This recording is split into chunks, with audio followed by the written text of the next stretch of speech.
Hello, heroes and Force users of all ages. Hello there. And welcome back to Inside the Tauntaun, a podcast in the multiverse of fandom. I'm Daniel Dawson, and I'm joined by my friend and fellow nerf herder, Dino Nicandros. Hello. Hello. We are talking about the Star Wars Celebration 2023. It took place in London, those bastards. It's so far away we couldn't go. So sad. But we're going to discuss it. We're going to break down every little thing that they announced. You know, at least most of the important stuff. And there's a lot. And it's very exciting. By God, we're Star Wars fans. I don't know who you are or where you came from. I am Iron. I thought they smelled bad. On the outside. Smells like a new car in here. Inside the Tauntaun, this is our opening song. Alyssa, Daniel, Dino, talking nerd stuff, come along. Inside the Tauntaun podcast, please like and subscribe. Hello again, Daniel. Hello. How are you? Oh, sorry. I'm, Hello there. Oh, sorry. You can't see me. I have my Hello There t-shirt on right now. Oh, well, how fun for you. I know. It's so appropriate. That's just so fun for you. Thank you. Thank you so much. Busy Star Wars weekend. I know. Very busy. And very exciting. I kind of like knew that there was going to be, I mean, I was worried that perhaps they were going to like push back some of the announcements about the films just because of the way like things have been going at Disney these days, you know? Right. But we got and some... if you don't know what Daniel's referring to, there have been several instances of previously announced Star Wars projects by Lucasfilm that have since been shelved or just tabled altogether. Yeah, and also Marvel too. Yes, but specifically with Star Wars, you had a Patty Jenkins helmed Rogue Squadron. You've had changes in writers. You've had all back in the sorts day, of we had the Game of Thrones people going to be doing some Star Wars. And then Benioff and Weiss. Yeah, and then that wasn't the thing. And well, yes, that. I don't want it to like come off as like take all of these announcements with a grain of salt. That being said, I guess you never know. It's true, you don't, and we do have reason for pause. But I feel relatively safe. I think so too, and also like I think the big difference between those announcements and these ones is that these were actually made on the celebration stage, which comes with I think a little bit more weight and more like it's like we are putting the pressure of the fans on. Right, us. You told fans to their faces. This is where we're going. Yeah, yeah. Not with like an asterisk. You know, with a subject to change. Right. Like, allegedly, it's happening. Right. And I'm hella excited. So, like, should we just like go through the list or what? Yeah, so... Wait a minute. First of all, how are you? Oh, that's none of your business, honestly. Come on! Oh, I'm just fine. Don't tell me. Just tell everybody out there. I know you don't care about me. No, I don't. I really don't. At all. In the slightest. Daniel... and I got started recording about an hour late because I took my little pup outside and he had some stomach problems and diarrhea. Comedy of errors, getting his harness on and whatnot. Oh God! But other than that, I'm swell. Delighted. I'm delighted. How are you, Daniel? Well, I don't have diarrhea. Which is great. Right. But I am good. I kind of half expected to have diarrhea after, not after, but during my experience at the DMV yesterday. But it was actually amazing. I was really surprised. I was kind of expecting the ultimate worst because everybody is always like, oh, the DMV is the worst. But like, bam, I had an appointment.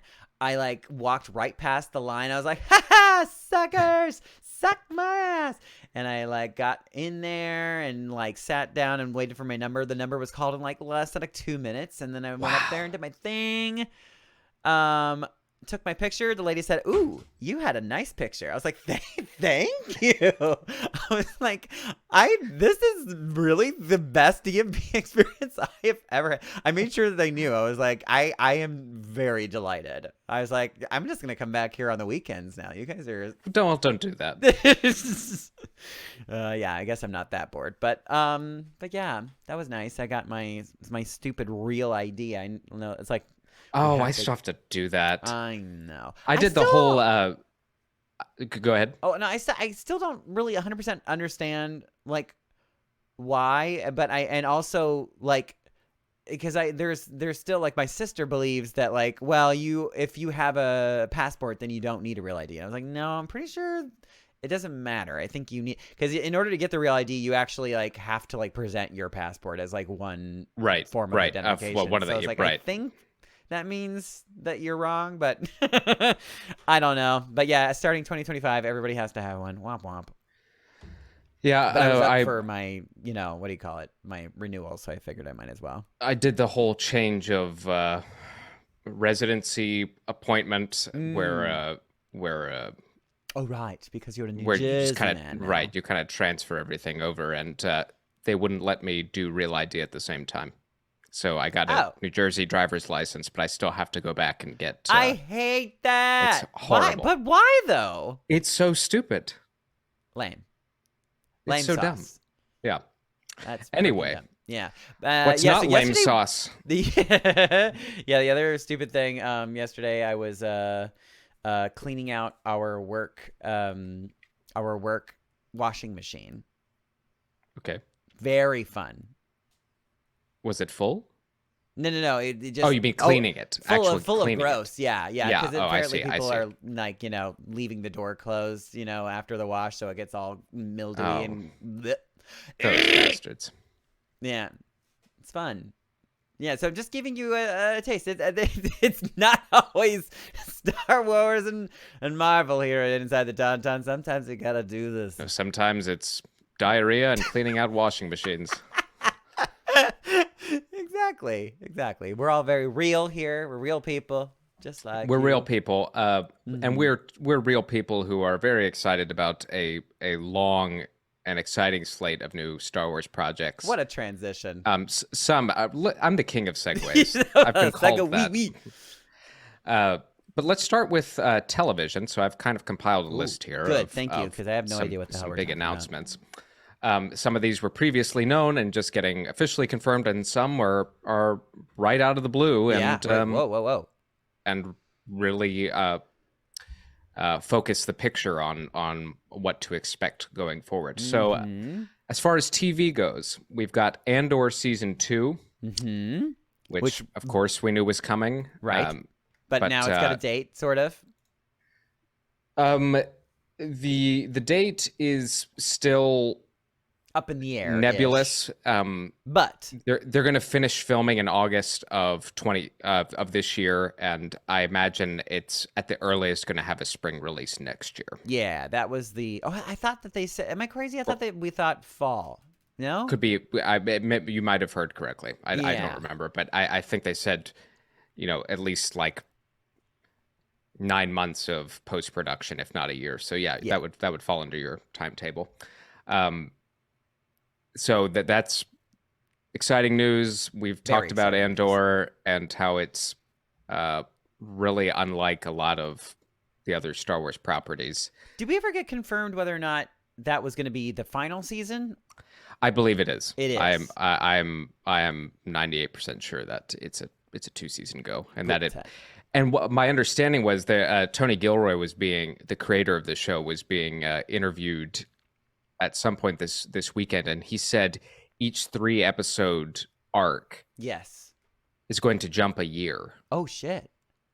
So there's going to be some crazy time jumps. Wow, that is that's an interesting way to tell the story. Yeah, and it's also very cool to hear him like confirm like what we were sort of discussing when we were just like breaking down the show. It felt like the first season were like broken down into like 3-episode chunks, right?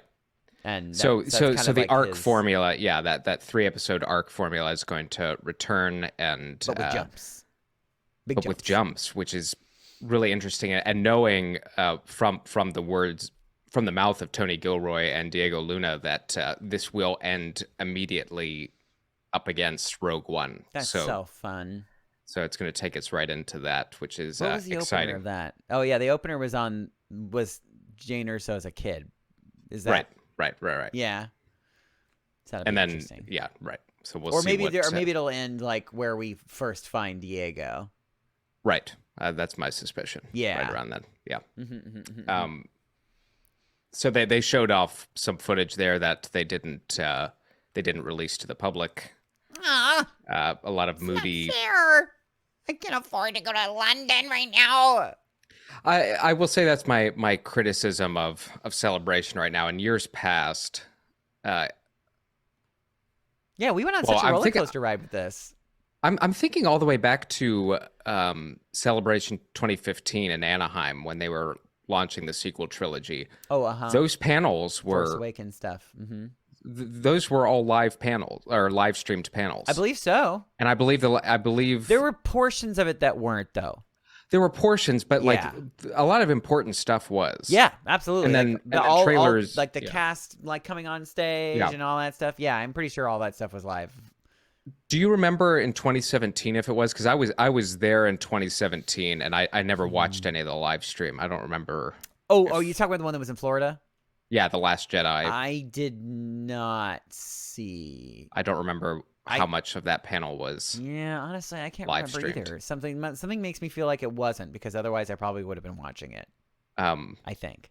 Although I was deeply engrossed in Frozen times. But then I remember 2019. I think 2018 and 2019 I think were as well, because I remember you, Alyssa, and I were watching the Rise of Skywalker panel and texting with each other when they released the teaser trailer.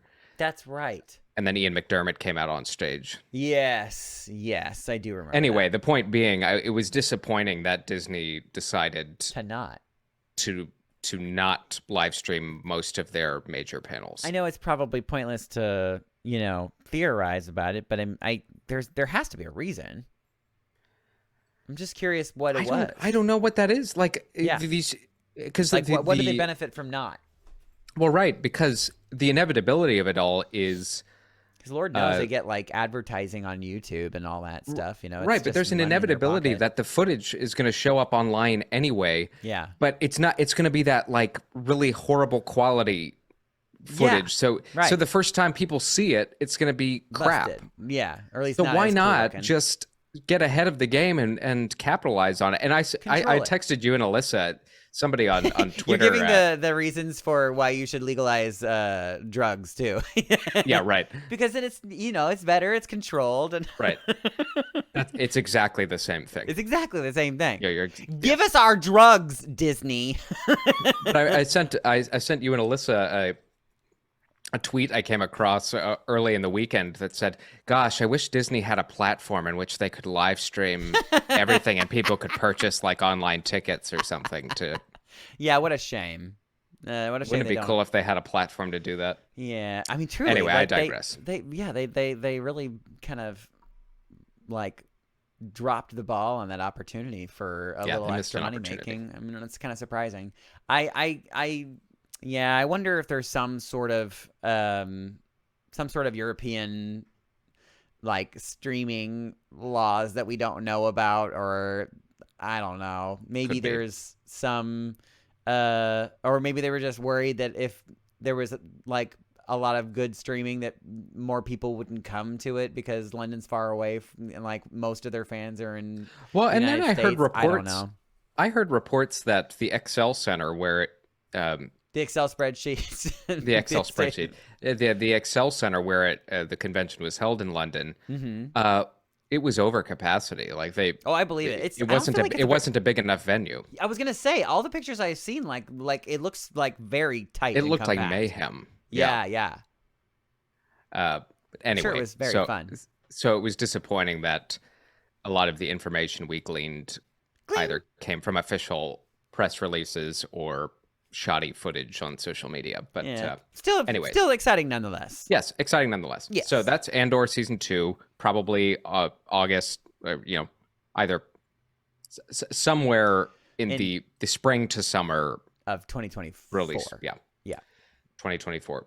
So next up is The Acolyte, which up to this point we hadn't heard a ton about. We have kind of a basic premise of. It's all been about Jude Law. Or Jude Law this, Jude Law. Oh, no, sorry, that's Skeleton Crew. Sorry, nice try, Daniel. Sorry.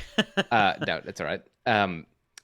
We hadn't heard a ton about this, but we have the basic premise that it's following a couple of Darksiders. Dark side users as the protagonists, and perhaps kind of investigating the reappearance of the Sith in the latter stages of the High Republic era, which has yet to be put on screen. So that'll be about 100 years before Phantom Menace, is my understanding. So I'm just trying to think about like are we going like the anti-hero vibes? Like, are we going like, or, kind of how like The Talented Mr. Ripley was, where we're like following this guy and he like, and we're like rooting for the bad guy, sort of. Is it sort of? I mean, it could be, and like, I'm not sure. Like, Breaking Bad situation where you're watching. Right, Breaking Bad, or I'm even thinking Succession. Yeah, kind of like, sure. You're following really horrible people. Yeah, And I wouldn't even call them. I wouldn't call them an anti-hero. I would just say the protagonist is bad. Just bad. Yeah. Yeah. And I'm sure there will be shades of gray. There'd be no point to that series. But the showrunner was kind of a dick. The showrunner Leslie Headland had confirmed that it is indeed from the perspective of some bad people. And she had pitched it. I found this very interesting. And so when they were interviewing her it's during the definitely panel, a first for Star Wars. Yes. So when they were interviewing her during the panel, she pitched The Acolyte originally to Kathleen Kennedy as Frozen meets Kill Bill. Oh yeah, I heard that. Like, what? Huh? I don't know what that means. Yeah, truly. I mean, like, so when you think of Kill Bill, that one's fairly easy because it's very character driven, and just like I call it a bloodbath ballet because there's just it's just like endless violence, and it's very beautiful to watch at the same time. Yeah, no, that's a good way to put it. Yeah. So but as far as like Frozen goes, I know that Acolyte is not going to be a musical. No, I don't. I guess I don't know that, but I think it's safe to say it's not a musical. Pretty certain it's not a musical. But yeah, there's like special, like maybe it's in like, they're comparing Elsa, like using the Force kind of thing. Maybe that's sort of that vibes, or just like because of like the cutesy dialogue. Like, I don't know if it's going to be that. Hopefully not that. I don't think it's that bad. And I was about to get to, there was a description of the footage they showed, and it leans heavily on kung fu influences. Dope. And a lot of people who watched this footage seem to think that this was the closest to kind of a samurai sort of sick feel as live Star Wars has ever gotten. So I think that's where the Kill Bill comes in from, is the martial arts. Freaking great. I hope that they get Keanu Reeves in the show. Well, speaking of, they have Carrie Ann Moss is in it, so why not? Yeah, might as well. So that this cast, could you even imagine? I mean, like, I kind of don't want them to do more. I mean, after our experience with the last episode of The Mandalorian, don't get me wrong, because like I think we've already said enough about that episode, but like we don't need more stunt casting. No, I don't think Carrie Ann Moss falls into that category. No, but Keanu Reeves might. Like, seeing Keanu Reeves as, like, a fucking Jedi, like, I think there's a lot of people that would, like, literally melt if that happened. I honestly think that would be a better fit than Jack Black and Lizzo. Anyway, we're not going back. We're not going back. Only forward. Yes, correct.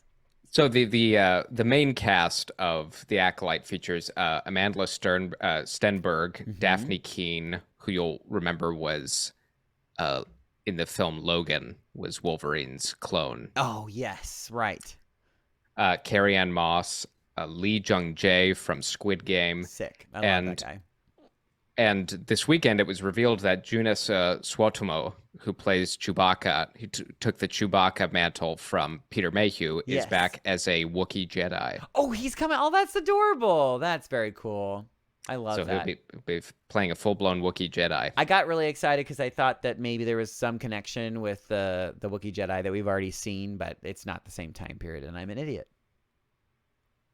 I literally took the note down in my notepad and I was just erasing it. I'm like, you fucking stupid dummy. Well, I can't speak to your intelligence, but I just have your voice in my head, just all the telling me time, how stupid I am. Stupid idiot. Idiot. You fool. So I'm excited for The Acolyte. Very much so, because that sounds like, we've had a lot of, surprising, a lot of surprising things. Andor was very surprising in its tone and direction. I think Acolyte's gonna be another one of the things because it does sound like it's something we haven't seen in Star Wars. Yeah, yet. it's very narratively different than what we've seen. Yeah. Okay, so that has not been given an official release window, but sometime in 2024 is the understanding. Oh, it's also 2024 too. Yes. Damn.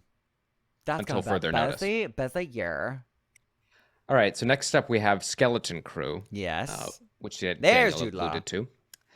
Yes, featuring Jude Law. We don't know a ton about this one either, but it was created by John Watts, who you'll know did the Spider-Man trilogy for Marvel Studios. Yep. I did hear that they're one of the kids is going to be a Twi'lek kid. Which if we're, and I think that the theory is that because they kind of compared it to Star Wars's Goonies kind of. Yeah, I was about to make that point. Yeah, that's exactly right. So it's going to be a little more family friendly. Yes. And very child's driven, which is always fun because if you get good child actors on screen, just ad-libbing and yes-anding each other, it's always delightful. But interestingly, this runs concurrently with Mandalorian and Ahsoka, and so this is in that same time period. Yes. Oh, interesting. So yet another tributary into the river of the Mandoverse. Interesting. I think the belief is that the Twi'lek is going to be kind of like the Chunk character, which I think would be very cute.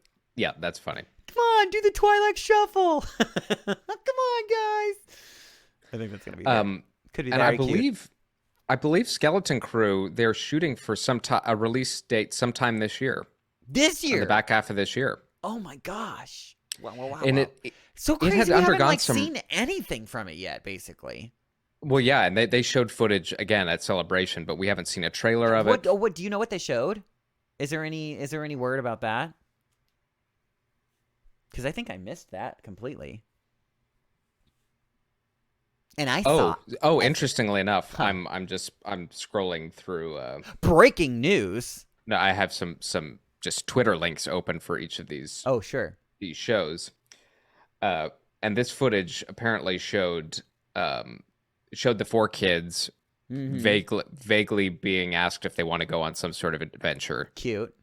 A bunch of quick cuts to colorful aliens, including Vane, who was the second in command to the Pirate King, Gorian Shard. Oh, very interesting.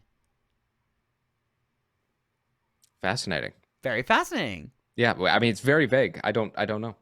So that's us seeing him kind of be like, so long, suckers, in that pirate episode was basically him being like, I'm off to go to the Skeleton Crew. Yeah, that's exactly right. Yeah, okay, got it. Vane is now the most important character in Star Wars.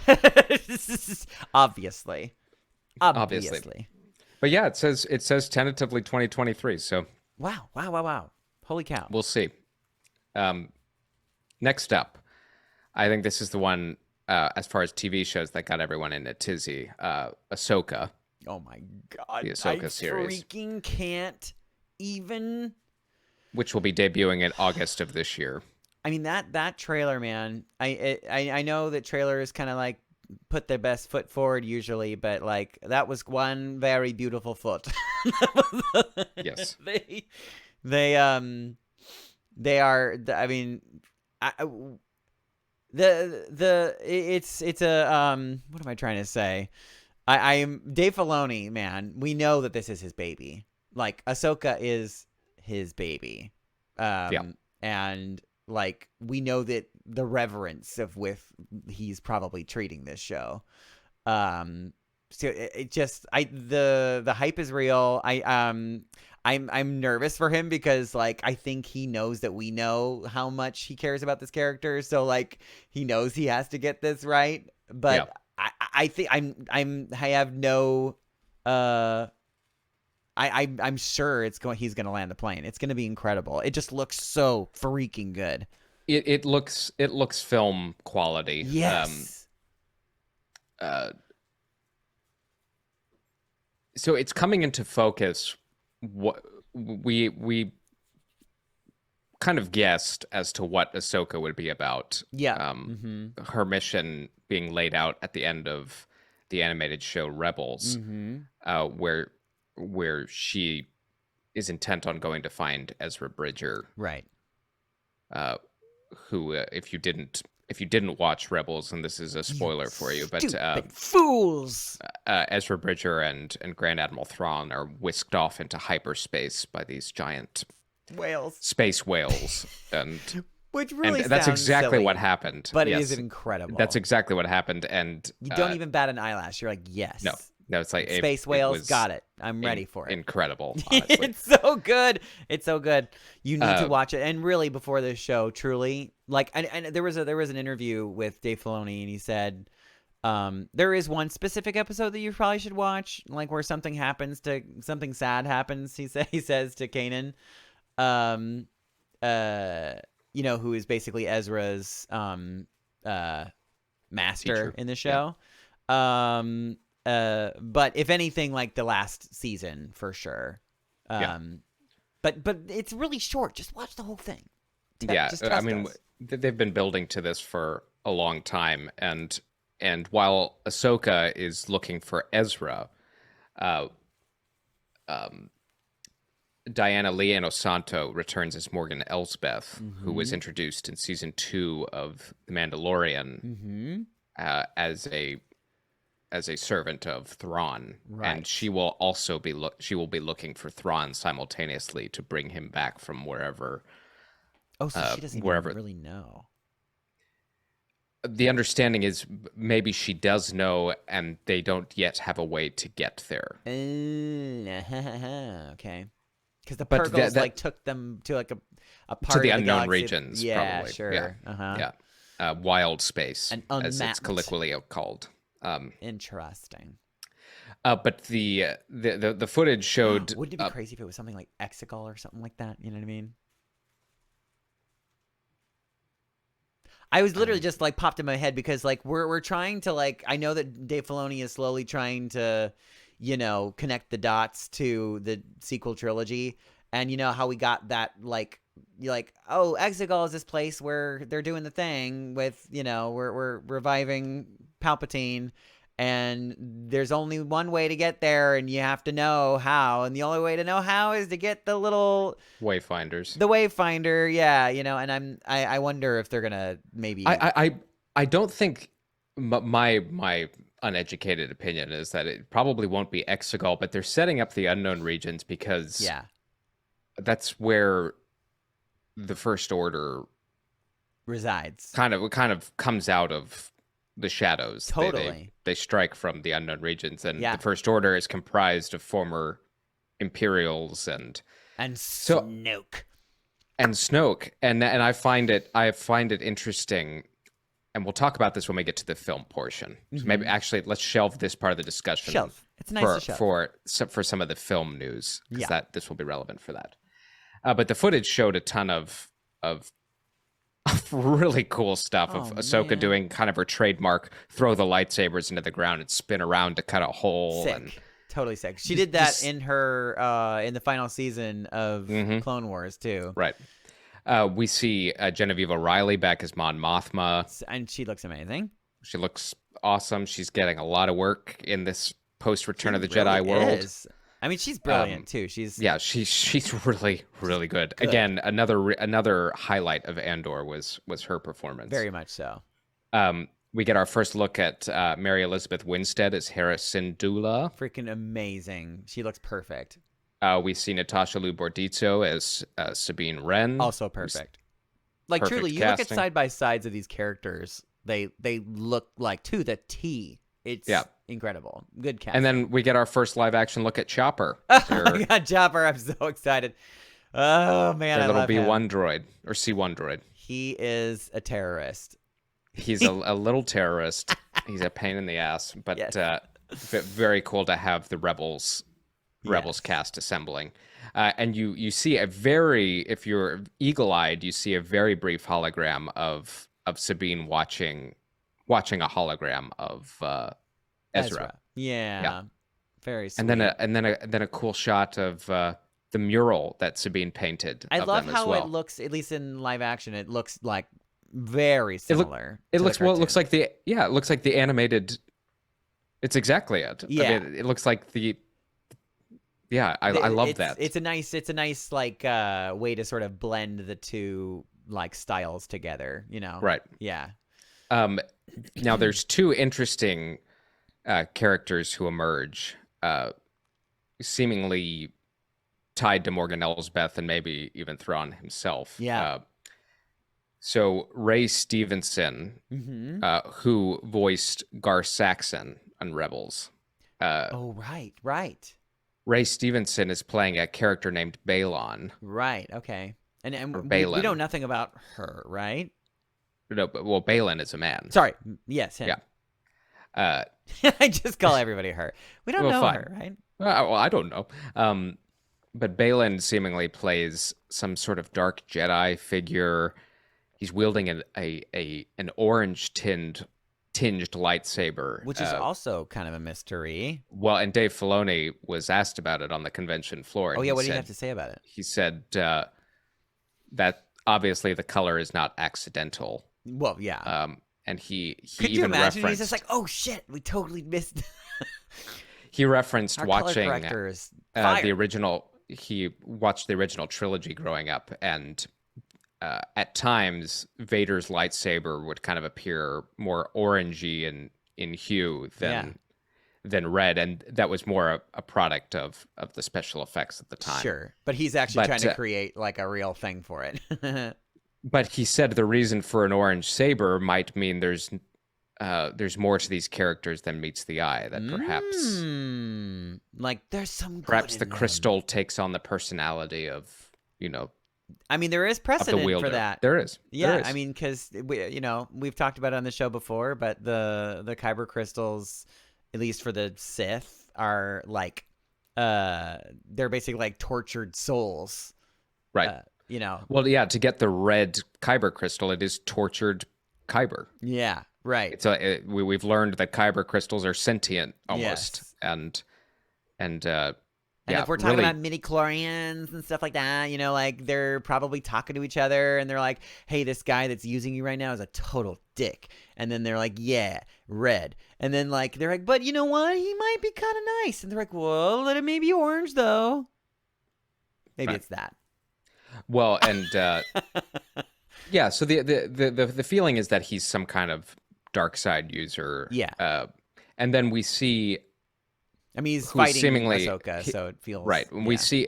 Well, interesting where they were fighting. Yes, Did it not look like the world between worlds? it certainly did. That being said, there was like if zoom and enhance, you can see in the background like some because she's like in a really old temple, but there's like more modern like mechanical things that are like projecting, or it looks like they're projecting whatever the star map is. Mm-hmm. So yeah, she's obviously there, not obviously, but it's seemingly there to maybe try to glean more information about like where Ezra went to. Maybe it's some kind of a map type of situation. And that other guy is like, I don't want you looking there because you're gonna find the First Order, and that's not good. Or he wants that information because he's looking for Thrawn. Also, same, totally. My feeling is that these two have similar goals, but are kind of lined up with Thrawn. Yeah, I could see that. I could totally see that. But I mentioned too. So there's an additional character played by an actress named Ivana Sakno, and she is seemingly playing Balon's apprentice. Yeah. Oh, that makes sense. Totally. And there's some very, very cool shots of them wielding their lightsabers, and yet another callback to Rogue One. You have Balon walking down the hall. Disney Star Wars loves hallway shots. They love the hallway shot. Because they're scary. Because there's nowhere else you can go. They're scary. It is very Friday the 13th. You either go and fight or you run. Those are the two choices, but sometimes it's not even a choice to run. So you just have to stand there and get choked to death. Oh my god. Ivana is playing Balon's apprentice Shin. Yes. So you have basically two camps looking. Last name Splints. Shin Splints. But you have two separate camps looking for Ezra and Thrawn, respectively, and they will come to blows. I am certain of that. Oh yes, and then we got for the folks that were at the celebration, they got a special extended trailer. Yes. So this is just my opinion, but I think the biggest news out of Ahsoka was a confirmation. Yes. I mean, it's like not news because it's like, come on, we all knew. There's no way this wouldn't happen. Yes. But, and that bitch, he lied. And yes, Lars Mikkelsen is returning as Grand Admiral Thrawn. He voiced the character. Liar.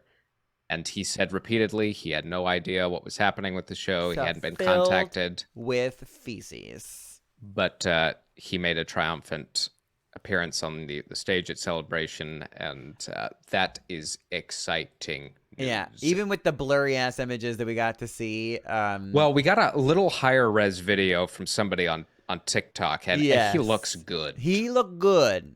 He looks real good. He looks perfection, and he's just gonna be so good as that character. I mean, because he is that character.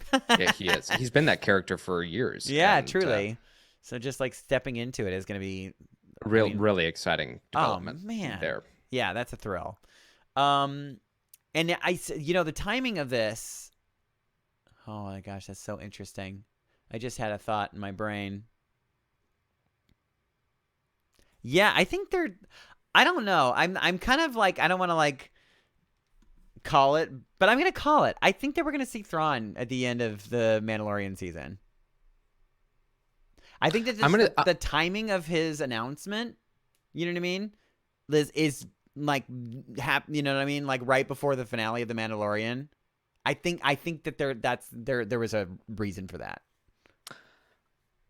I think there's a very good chance of it. I would my official prediction, in which I would put money on it. My official prediction would be that we get several references to him. Oh, easily. At least I'm going to stop short of saying we're going to see him, but yeah, I'll say it. Yeah, well, and it's perfectly plausible. I'm wondering if these Imperial remnants know where he is and are in communication with him, and why again, what is the reason he can't get back on his own? Yeah. Well, because I mean that is true. It's like because he's not present in the galaxy at the moment, as far as we know. And if he was, as far as we know, right? That is the question of whether or not he has currently has he's actively helping the Empire rebuild, or if he's missing in action. That's what we don't know currently. Yeah, if he's in the shadows somewhere, or because if he is in the shadows, I think it probably would be a more a further hope that he would be in the finale of The Mandalorian, because it like just doesn't like why would you like show him if he's not like having an active like if he's not actively trying to thwart the Mandalorians, you know what I mean? Yeah, I'm just curious what the hierarchy of all these Imperial remnants is and where Gideon fits in, and my suspicion is that all of these guys are going to be folded in under Thrawn. Probably. And I wonder, I that would be great to know, like if it was like if the Empire after the Emperor was killed, if the Empire sort of like disbanded and like, you know, there's like little sects of them that are run by their own people kind of thing. There are a bunch of, and this has precedent going back to the old continuity legends before Disney took over. So there is no like benefacto leader anymore. It's just no, not at the moment. So these are just warlords, Imperial warlords, kind of that are holding on to their battalions, defending their pieces of the galaxy. And so interestingly, Ahsoka says it out loud. I had heard rumors of Thrawn's return as an heir to the Empire. Right, which is, and there is a trilogy in the old Star Wars expanded universe continuity called Heir to the Empire, where Thrawn returns, unites the Imperial warlords, and nearly decapitates the New Republic. Right. And there are elements of cloning involved, and there are elements of, I think we are getting an adaptation of, so probably a truncated version of it, or like what Marvel Studios does with comic books. It's like the main figures are the same, but you're kind of rearranging them on the chessboard. Right.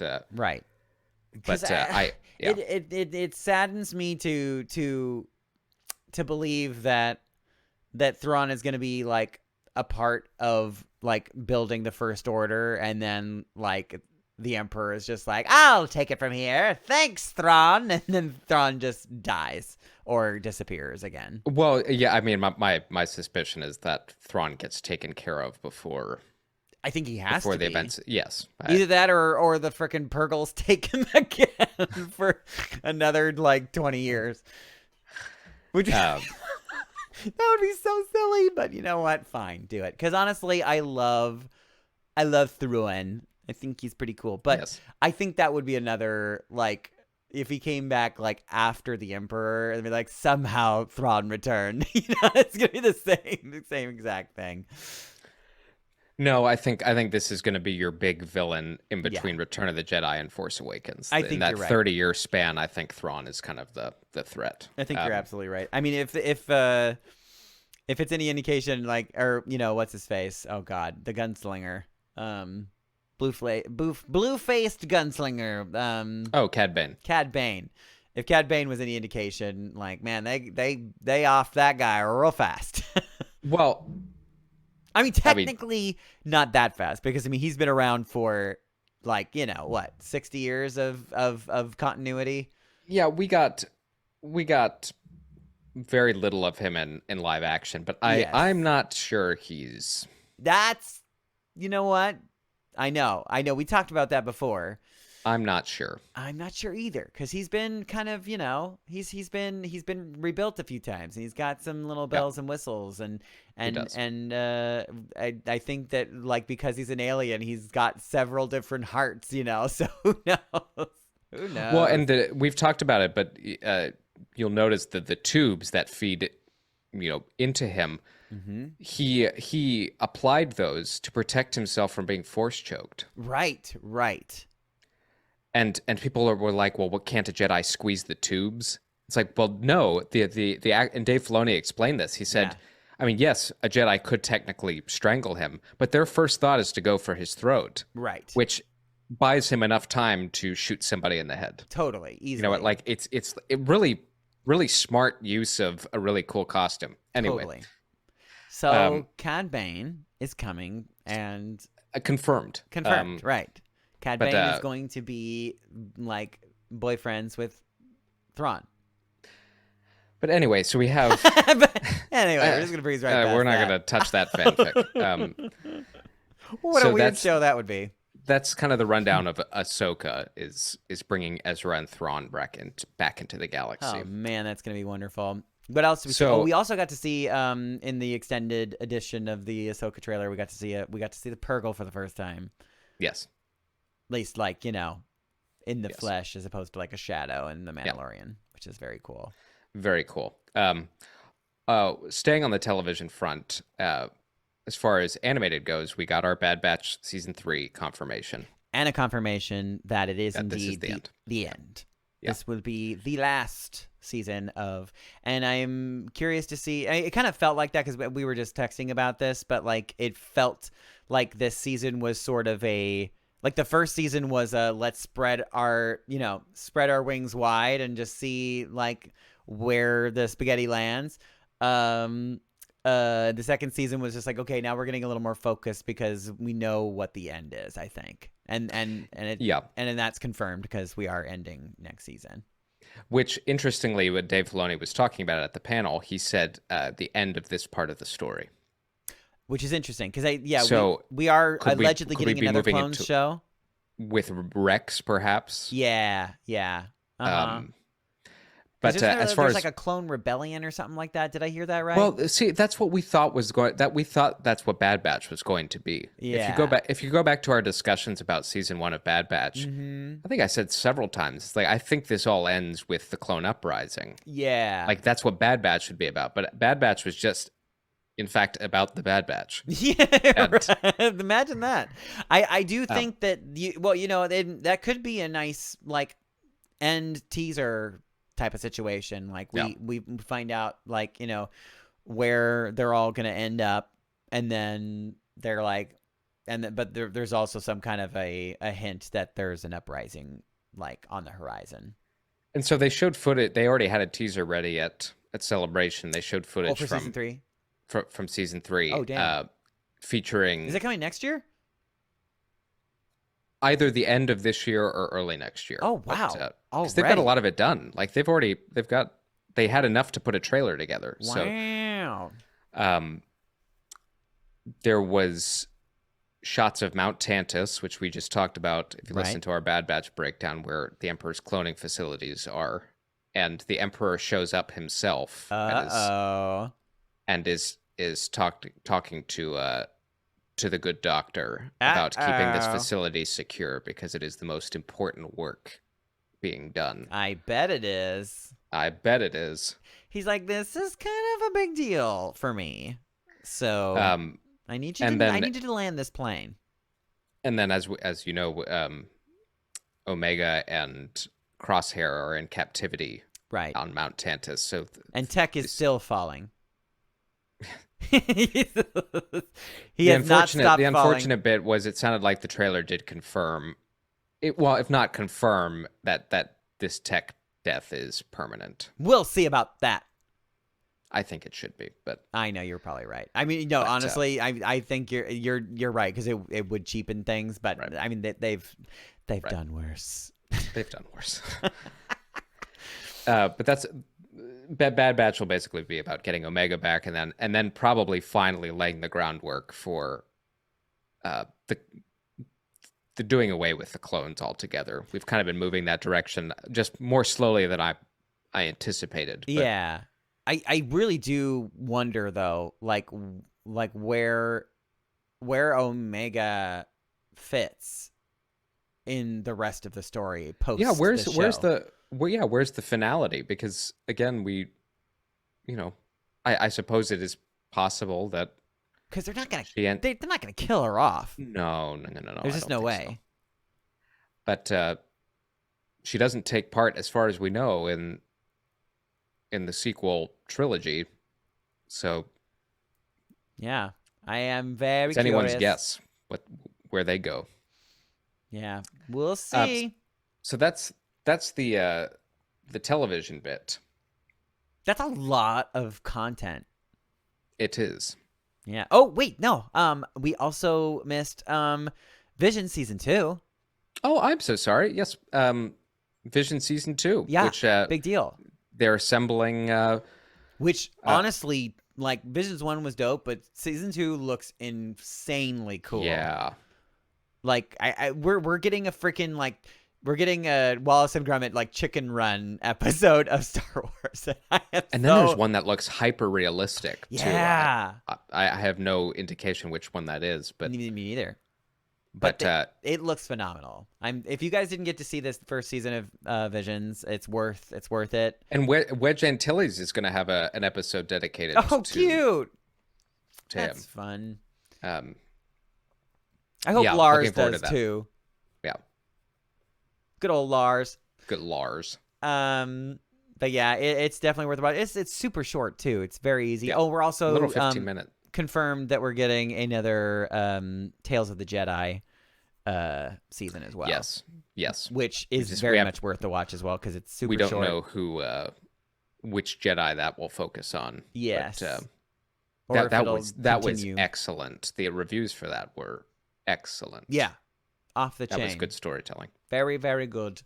So maybe that's it. I think. I'm thinking I think that might be it.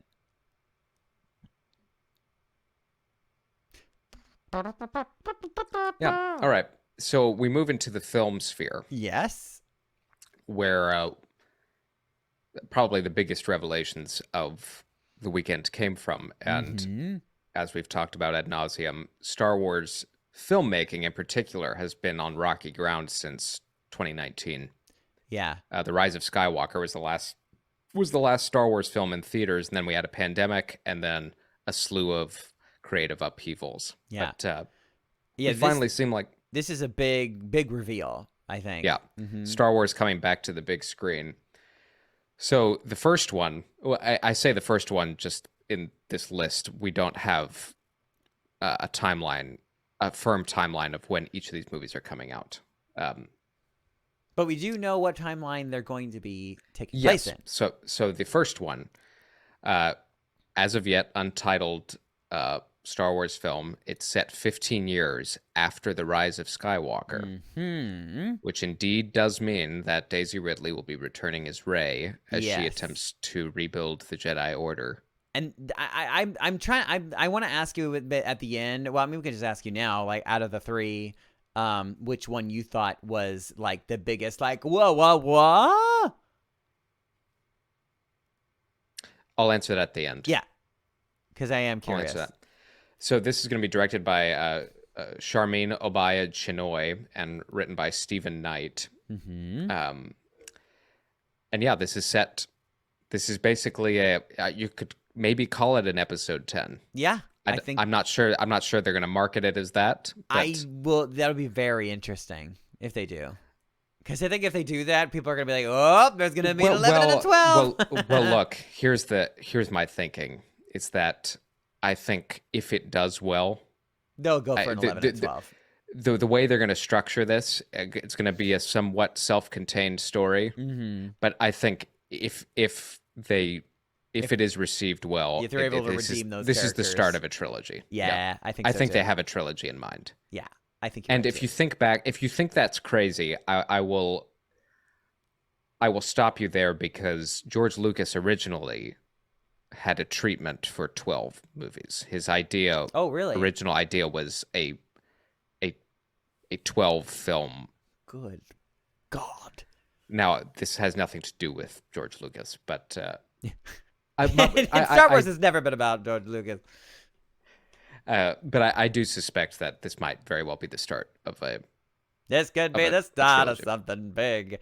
Yeah, it is like a. I mean, because for so long we were under the impression that we were like Disney was like feeling the wrath of the fans for the sequel trilogy, and they're like, maybe we can find Star Wars elsewhere in the galaxy and just tell a completely different story and not have to deal with these characters anymore. And they said, you know what? No, we're gonna like double down, and we are going to make this work. And I all the power to them. I am very. I really, really hope they land that plane because and look, It would be it would be an incredible redemption arc if they were able to. Yeah, do it this. would. It would. And look, Daisy Ridley's performance was not the problem. 1000%. She's a fantastic actress, and she's a great. She has a compelling character that like could be developed into something dope. Yeah. And then we talked. I don't remember which episode. Maybe you, Alyssa, and I were all together, and we were talking about how the views of some of the cast were softening about returning to Star Wars. Oh, like John Boyega had made comments recently. Yep. That I grew into adulthood or into older adulthood through Star Wars and the highs and lows that came with it, and that was a significant softening from his stance. Yes. Almost immediately afterwards, Well, where he was talking about race relations within Star Wars. Yeah. And how he felt sidelined, and Oscar Isaac was the same. He said, Yeah. "I'll do another one if I need another house." But recently, he said, when he was asked, he said, "Yeah, I'd love to come back." Yeah, like, it's all very huh. fishy. Well, and Daisy was completely off social media, and then all of a sudden she came back. Fans And she's drove like, her off social media. yeah, but she came back. She's like, "Yeah, Star Wars is great." And then this announcement happens. Like, Well, which tells me two things. Mm-hmm. I think. One, she's getting paid a shit ton of money. Oh, there's no doubt about that. Like, not even a two, doubt. Although I will and guarantee she's still not making as much as a male lead would, which is really unfortunate. maybe not. I don't know. So that's one point, and it's not necessarily more important than the second one. I think the second one probably came. The fact she's returning means she sat down with Kathleen Kennedy. Yes, without a firm script, but you don't return after feeling like you left on a tepid response. Yeah, unless the story being pitched is real good, is worthy of a return. Yes, because like you just said, I mean, they are taking. I don't know. I don't know if she's really hurting for cash, but I mean, like, no, I don't think. I don't think she is, but you are putting your reputation, on the line. And look, we just said it. She felt like she needed to take a break from social media. I think she was really disillusioned with how that sequel trilogy kind of played out, bouncing from JJ to Ryan, back to JJ, and some of the narrative inconsistency. Anyway, yes, I don't think she comes back unless she was given some sort of assurance that her character was going to be done justice. We're going to treat this better than we did, and we're going to get away from maybe the Empire and the First Order, and even Luke, and you are going to stand on your own 2 feet and carve out a legacy worthy, or a legacy unto yourself, that belongs to you, and not just the shadow of Luke Skywalker. For goodness sakes. I mean, but from what we've heard, which is very little about this new bit, is that she is basically rebuilding the Jedi Order, and maybe not the same as it was. Hopefully, maybe she's actually gonna learn from all the mistakes of the past, but we'll see. But then if that was the case, then there would be no movie.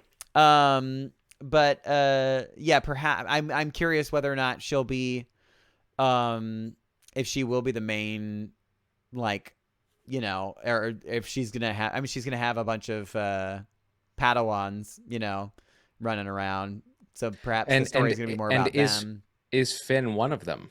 Oh, that's an interesting thought. We finally get what we kind of thought was going to happen? Yeah, well, they really do need to thread the needle that Rian started, right? Which was that the Force is in all of us, kind of, in a sense. You just have to learn how to reach out, and that little kid at the end of his film at The Last Jedi, reaching for his broom, is oh wow, okay, so. Well, it was really until The Rise of Skywalker that going back to the title, The Force Awakens, meaning that the Force users just everywhere. Yes, in all sorts of people. That was a very exciting prospect. But then, the Last Jedi kind of continued down that line of, guess what, Rey, you are nobody, and Kylo says that to her, and I thought that was very cool. incredibly compelling. It's like you, after all this buildup of like, is she a Kenobi? Is she a Palpatine? Is she in the Skywalker lineage somehow? And she was nobody. Yeah. It's not it's not about the blood, it's how you use it. Right. And the idea of found family and and that's why I kind of buy, it's super controversial. But there's a puppy. Yes. Diarrhea. Oh my God, there he is, guys. Oh my God, if you're not watching YouTube right now, you're missing out. This is our friend Goomba. Cute diarrhea dog. I lost my train of thought. Oh no. So sorry, cute dog, very cute dog. We were talking about Rian Johnson and his film and Rian Johnson. Sorry, Rian and Ryan. What? Say it, Ryan. Is it Ryan? I thought it was Rian. It's Ryan. No, it's Ryan. It is? Yes. How embarrassing. It's all right. Sorry, Ryan. You spell your name different than most people. I don't know why you spell it with an I, but gee. But yes, the Force Awakens, or rather, the Rise of Skywalker, kind of abandoned that in favor of making her a Palpatine, and so I imagine somewhere in this new movie they're going to have to, or maybe they don't have to address it. They just now that she's a quote unquote Skywalker, which it divided the fan base when she said, I buy it because it's the idea that Skywalker is not just a name, it's a set of beliefs. Yeah. It's a code. Yeah, it's I'm a Skywalker. Yeah, and a legend, It's like it's synonymous with legend. Right. So she's like she's now part of that family of legends. So that'll be exciting to see, what kind of threat they introduce to the galaxy that isn't Empire related or First Order related, but it's I'm preparing myself for it to also be that somehow Palpatine returned. yes. Somehow Thrawn returned. Somehow Thrawn and Palpatine are now joined at the hip, and they are Siamese twins. I'd watch that musical. I bet you would write that musical. I would. So next up, we don't have a date for that. That's probably a ways off. Yeah, although we say Kathleen it was Kennedy, the first movie, but we don't know what. It's just the first on my list. Yeah, exactly. Kathleen Kennedy did say she expected to see the script within a month or a month and a half. So, wow. So the wheels could start turning there. All right. So next up, we have another untitled Star Wars film, directed by James Mangold. Yes, this one sounds very, very exciting as well. About the first Jedi. As in the very first ones, 25,000 years in the past. And he has pitched this, and James Mangold is directing the new Indiana Jones film. Yep. He described it as a biblical epic. Yeah, like the not unlike the Ten Commandments. Yeah, of right. the dawning of the Force. I was in my head. I was thinking like this is potentially like the Lord of the Rings of Star Wars. Yeah. Which is so effing cool. I truly, out of all three of the announcements, I might be the most excited about this one. Is this yours? Yeah. Potentially. It might not have been the biggest like whoa. But yeah, I think I'm very excited about it. I mean, you want to do something completely different. I mean, aesthetically, there are no references. No. Like you go back 25,000 years, there is nobody who knows anybody. Like hyperspace travel, I don't even think exists at that point. Yeah, it's so far in the past that like you would have a really hard time messing up the canon, by making a you're random actually choice. creating new right. You are playing in an empty sandbox. Yeah. And I mean, like the only thing you like can't do is just say that change somehow the tenets of the Force. Yeah, exactly. Like we destroyed the Force no longer exists. You know what I mean? You're like, well, what the hell are the other movies about? I think that yeah, I mean, we could be getting into the father son daughter trio situation. Oh, Mortis. Yeah, The Mortis gods. Could be getting into some of that. You could be getting into, maybe this is another an attempt to clarify midi-chlorians. Yeah, that could be. Or not, because think about this: 25,000 years, technology will be Very different. significantly reduced, Probably. and maybe even their understanding of the Force will be different. Totally. Like they won't maybe view it as scientifically as George ended up, getting us to. Well, yeah, and from what I understand, and I want to say that there already is like maybe not canon stuff, but stuff that has been written about this like age of the Jedi. They at first it was kind of like we're all just like about the Force. We're like studying all of it, like the dark and the light, all of it, and then eventually the dark side, there was too many people that were dipping into the dark side more than the light, so there ended up being like a civil war, and then basically this is like the birth of the Sith and the Jedi. Yep. Is that, I guess it's I assume that's the story that they're gonna tell. It's probably along those lines. I'm very excited for that as well. Yeah, and it's gonna be cool as hell.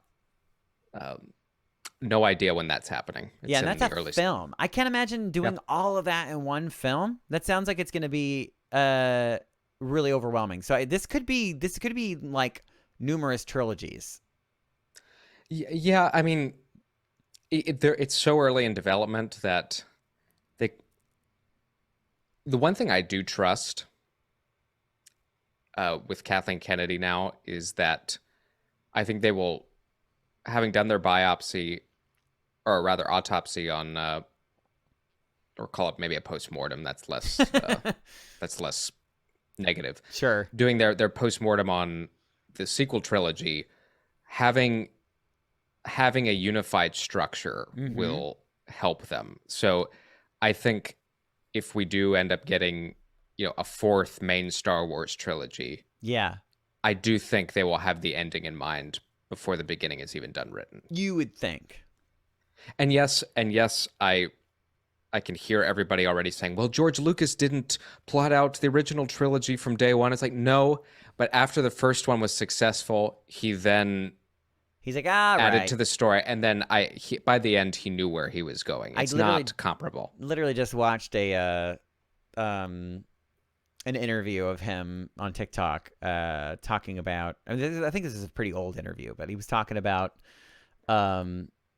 Obi-Wan in the first movie, A New Hope, and then going into the next movie, he was just like he wanted to have I think the reason why Yoda became what he is because like Obi-Wan was like too powerful, so he needed to kill him off basically.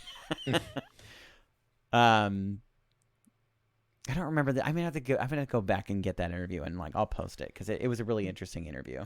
But it was just more on the fact that he really was just throwing shit at the wind as he was going. He didn't have any of that built at the time. He was, but before he got to filming Return of the Jedi, he knew where it was going. He knew where it was going to end. Yeah.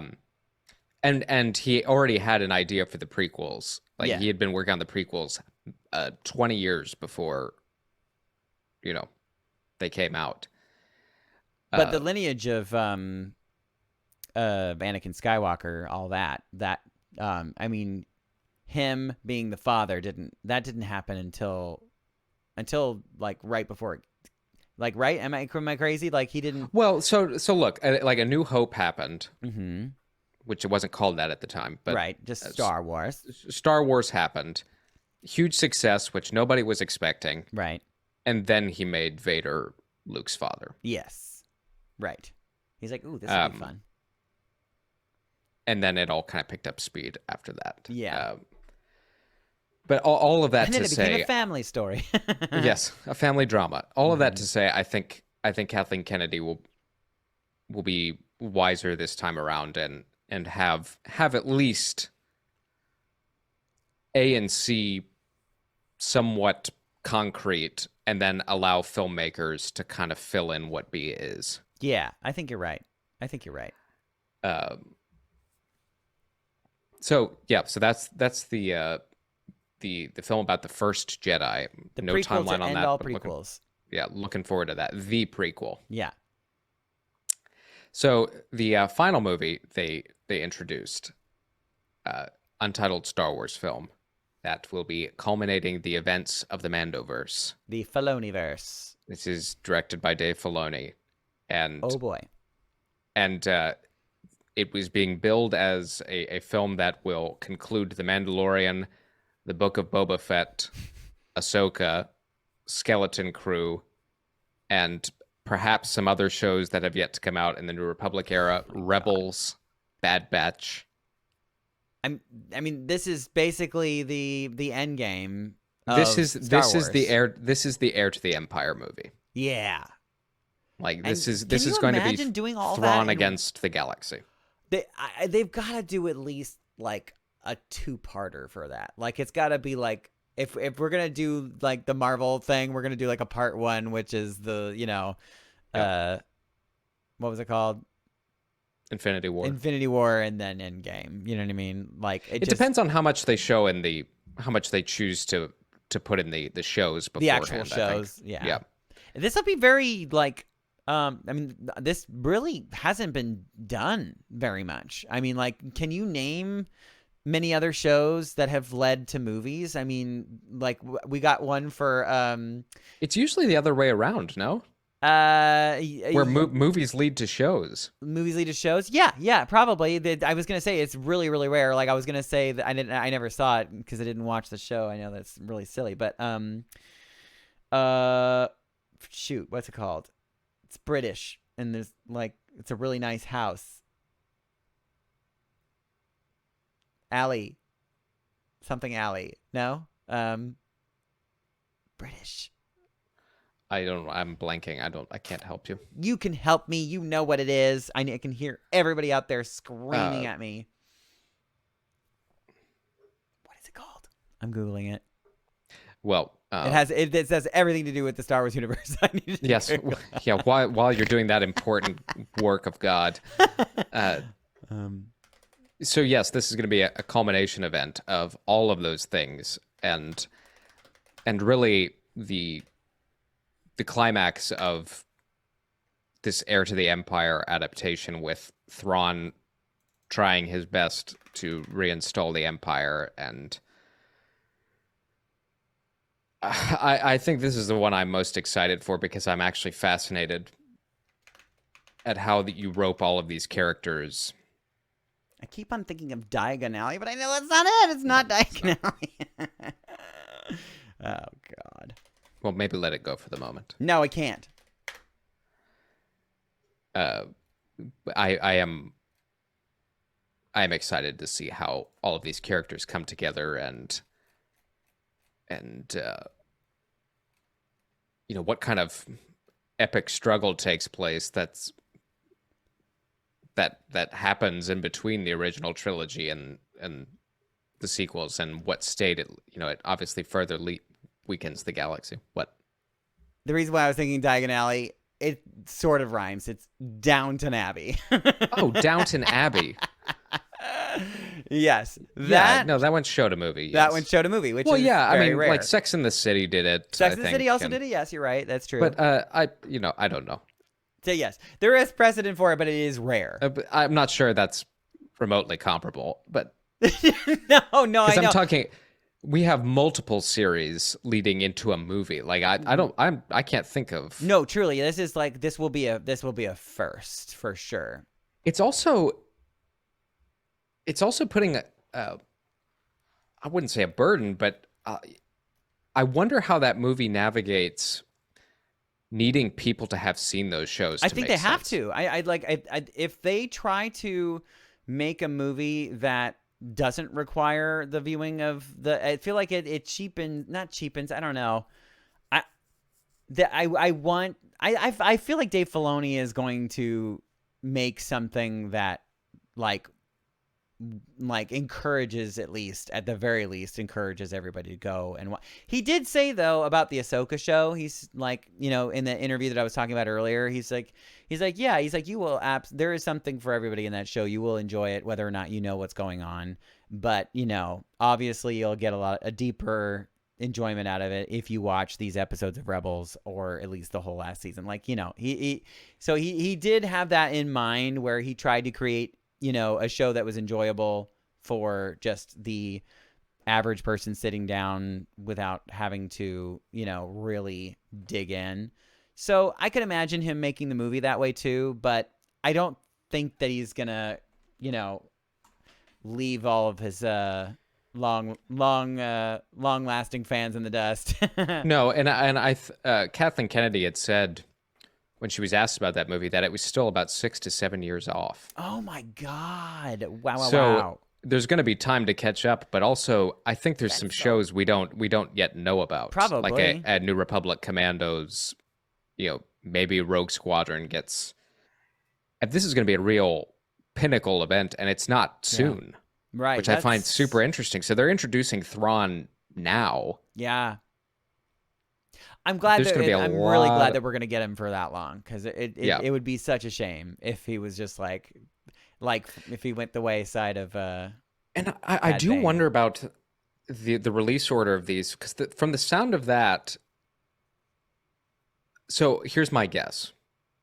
I think the Rey-led movie, post-sequel trilogy, comes first. Probably. Because simply for the fact that there is about to be a script. Yeah, and it sounds like the easiest one to do? Question mark?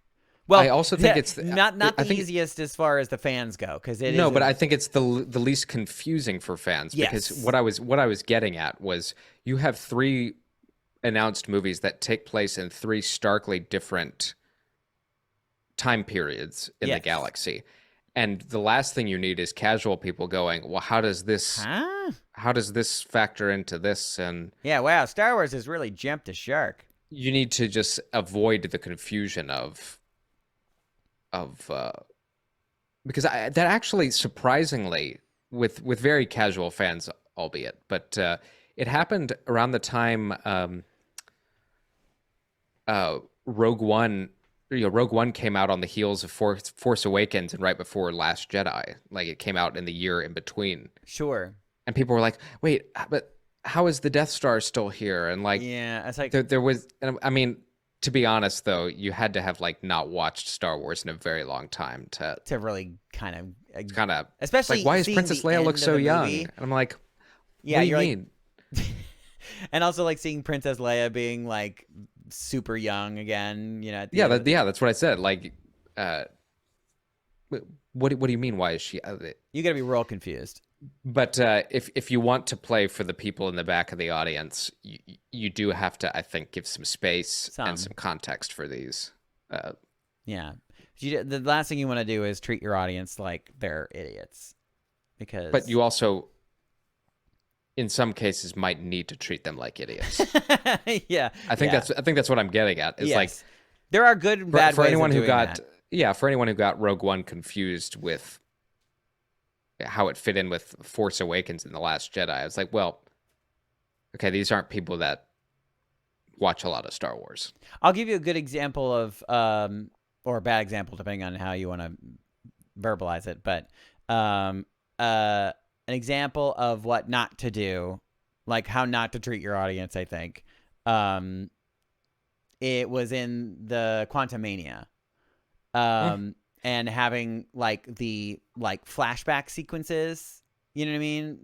To just literally remind the audience, oh yeah, he's that guy. If you have to do that, oh my God, my lights are literally falling apart.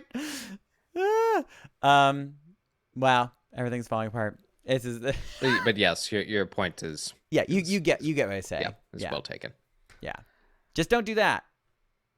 Star Wars. And I mean the Mandoverse has, or this Mandoverse crossover movie is going to have a real tall task. But I am very, very excited about the potential for Heir to the Empire Oh, making man. its way to a big screen. That will be very thrilling, and they have a very big. I mean, Dave Filoni has had like we've known like ever since he took up the mantle of like basically George Lucas's protege. Yes, he is that. He is that. But the fact that he's also taken up the mantle of trying to make sense of the sequel trilogies.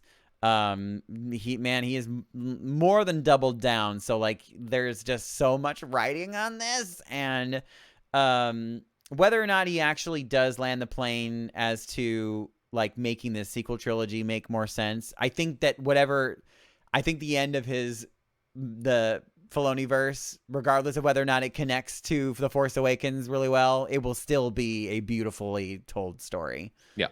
In itself, and I'm thrilled for that. But wow, it is a huge undertaking. So I am very excited to see where it goes. Yeah, I think that's the one I'm looking forward to. The most, do you think, out of the three? The most, but I was very, very. I think I mean probably same. I mean it's kind of a split between the prequel of all prequels and then this one. Yeah. I mean, I'm also excited for the post sequel trilogy sequel. Yeah, I mean, to talk about clean slate, like, I mean, yes, you have established canon that came before, but you have endless possibilities as far as where you go now. Yeah. And it'll be nice to. I'm really hoping it's like a breath of fresh air, and we're able to, like the fans can like cool their heels and yeah. I'm hoping it's a nice warm bath and not a cold shower. But those were the huge announcements at Celebration, and they were huge. There were a lot of. I was getting caught up on YouTube with a lot of great interviews. I mean, Hayden Christensen got a hell of a reception at the Obi-Wan panel. That's always really cool. It was a little short video. It was like an interview with oh shoot, I'm forgetting his name, but he's the lead of the Jedi Survivor. Dominic Monaghan. No, that's from the Lord of the Rings. Oh, I'm sorry. That's yeah, freaking Pippin. Yes, but he is. Wait, is it? No, not. It's good old what's his face. Continue your point. And Yeah, I'll fill it in. Well, anyways, he was doing an interview like in front of the crowd or whatever, and he saw somebody that was cosplaying as his character in the video game, and he was wearing the actor was wearing like one of like he was wearing the poncho. Yeah, a recreation of the poncho, and he I'm sorry, Cameron Monaghan. Yeah, there it is. And he tossed the poncho to the guy in the audience. Yep. I was like, "Oh my god, that's so cool!" The guy, I loved the video of the guy. He's like, it was on the Star Wars Instagram because it was just like such a sweet moment because he was so excited. He's like, "What?" Yeah, that was really great. And then the reception Lars Mikkelsen got when he came out. Yes. And there were several instances, Hayden Christensen being the most noteworthy, of people who were actors who were moved to tears by the response they got, and they were chanting Hayden's name. He got a hell of a reception, and then Lars Mikkelsen was kind of misty-eyed. I don't think these people ever imagined standing in front of that many people, especially a cartoon character. And Dave Filoni did too. He took off his hat and was just beside himself. Yeah, and, I mean, truly, like what a cool. It was really cool to see. It's very, very cool. Well, another giant announcement, and maybe the final one we can talk about, the announcement for the next celebration. Tokyo. Holy 2015. moly. Or 2015, 2025. That is pretty thrilling. I've always wanted to go to Japan, so I think we're going to go. We might have to go. Yeah, and there's at least enough time for me to plan and try to save money, and I think that And Star Wars Celebration in Japan is going to have. It's been there before, but it's been a long time.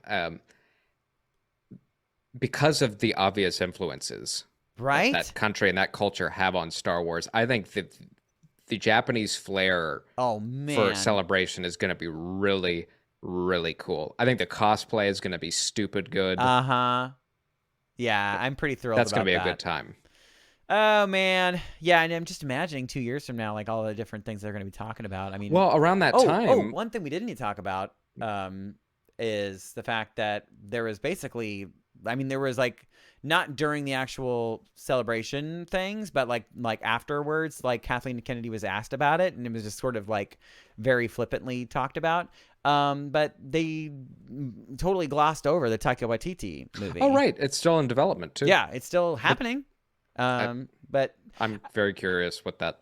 Yeah, we just haven't is. heard much about it. From what Kathleen Kennedy has said is that they're kind of like giving Taika Waititi like room, because like just let him marinate, because he just does best when he kind of just like works on his own, because he's literally like writing it, and like it's just giving his own little special flavor.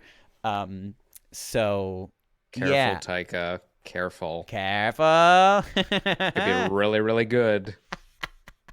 I know. And we also still don't even be- know like when it's gonna take place, or like if it's I'm pretty interested to see what it's about. But yeah, I mean, I'm excited to go back to talking about Japan. Like, Yeah. come 2025, the we'll be speeding towards the end of kind of the Mandoverse. Yep. But we'll have probably some concrete information about these movies and Probably. where they sit on the timeline, and Maybe a name. and I think December 2025 is probably the earliest date, but I think that's when you could maybe expect to see this Rey movie. Could be. Maybe 2020, probably more realistically 2026. I think so. Maybe we'll see a trailer by then. But I think December 2025 is when we'll Yeah, a little teaser, something. Mm-hmm. and we'll be 10 years. We'll be 10 years on from Force Awakens. Ew. And when Force Awakens came out, we were 10 years on from Revenge of the Sith. Ew. It'll that celebration will be 20 years of Revenge of the Sith. Ew. Ew. Which and to make you even feel worse, when Phantom Menace stop came it! out, that was just over 20 years after A New Hope came out. I mean, like, yeah, it's just weird. I know. I had this like thought in my head. I think I've said it before, but because I have a 1994 Toyota 4Runner, and like I'm thinking the 90s aren't that long ago, but like that was literally like this car is almost 30 years old. Like so I mean like back then when the car was brand new, the 30-year ago car was like in the 60s. Like if you really think, I mean like truly, like you think about like when you were a kid and you were thinking about, oh my God, those cars are like so old, like back from the 60s. Like that's what that's what my Toyota 4Runner is now, and I'm like, that makes me so sad. I mean, yeah, we are now in the same distance from the prequels that the prequels were from the originals. Like it's just frightening. Yeah, yikes. Wow. Did you ever even think? Do you think we'd make it here? No. Nope, sure didn't.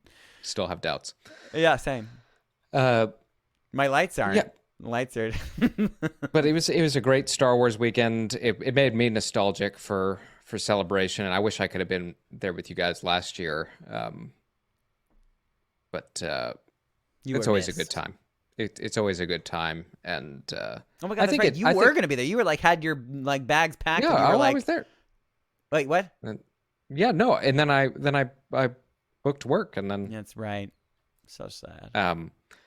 But I think Celebration does such a great job at emphasizing the positivity of Star Wars and kind of getting back to the grassroots of what it is and why it matters. Yeah, and nobody comes to this celebration to like sulk. hate. Yeah, like why would you pay all that money to come there and like cross your arms and be annoyed?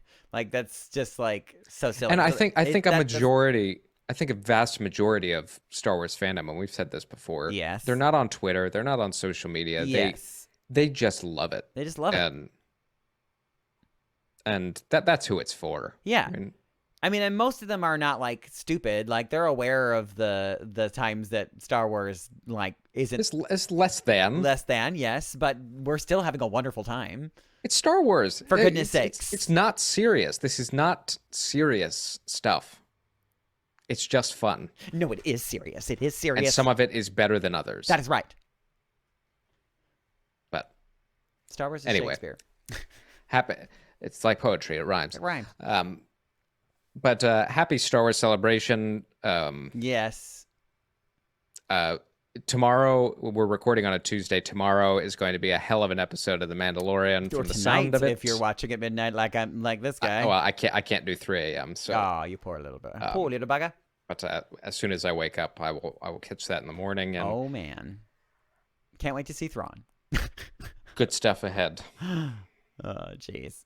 Yeah, Jack Black is just gonna like take off his mask and Yeah, right. be like, oh my god, it's been Thrawn the whole time. I can't wait. Can't wait. All right, well, This has been another hour and a half long conversation. I mean, yeah. if you guys If made you it stayed to the end, God bless. yes. Let us know in the comments like which things you're the most excited for. We would love to know. Keep the conversation going and such. And don't forget to like and subscribe. You guy. You guy? Sure. You guy. Yeah. Well, That's it. I'm Dino DeCandros. Yeah, the lights in my my studio have quit the show. They're ready to fall off. Yeah, right now, they're on so- strike. Yes, so we have to go. And oh yes, What's your name? I'm Daniel Dawson. No one cares, but You're right. You're correct. and may the force be with you always. Inside the Tauntaun podcast.